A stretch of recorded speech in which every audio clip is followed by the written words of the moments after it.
The National Asthma Education and Prevention Program, NAEPP, was initiated in March 1989 to address the growing problem of asthma in the United States.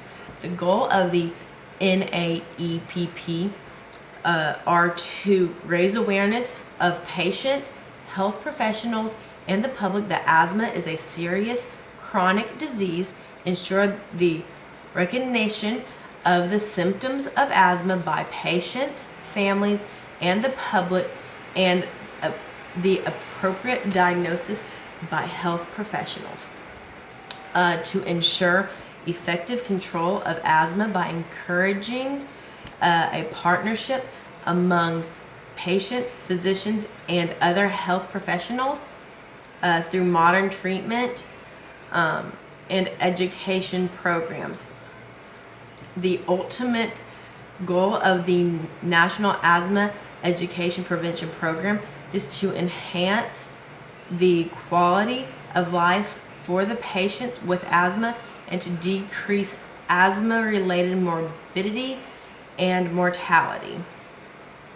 The objectives for the patient and the public: increase public awareness of asthma as a significant public health problem, increase public awareness of the signs and symptoms of asthma, improve the knowledge and attitudes and skills of patients regarding the detection, treatment, and control of asthma, particularly in high-risk populations, define the guidelines for effective asthma education programs, and promote development, dissemination, and use of patient and family education material.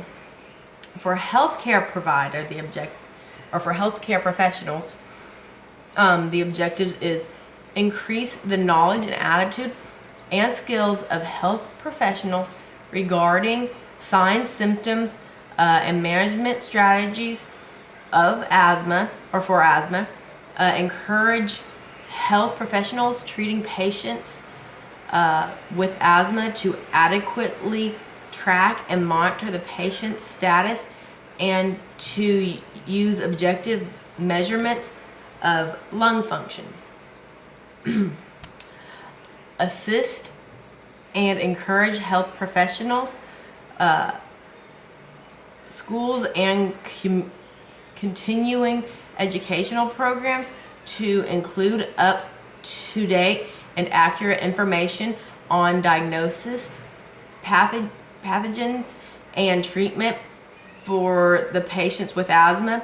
Also to promote and encourage the concept of active patient participation with physicians in the management of asthma, develop resources and materials for use by health professionals, promote research to answer unresolved questions about underlying causes of asthma and appropriate asthma treatment and management practices. Key clinical activities: establish the asthma diagnosis, use medical history and physical examinations to determine that the symptoms of recurrent episodes of airflow obstruction are present. Use spirometry in all patients greater or age 5 or greater to determine that the airway obstruction is at least partially reversible. Consider alternative causes for airway obstruction.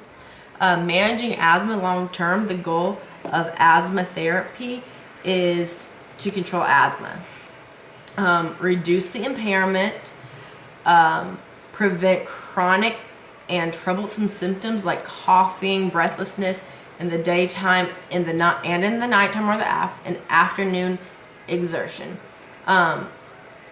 Require frequent use,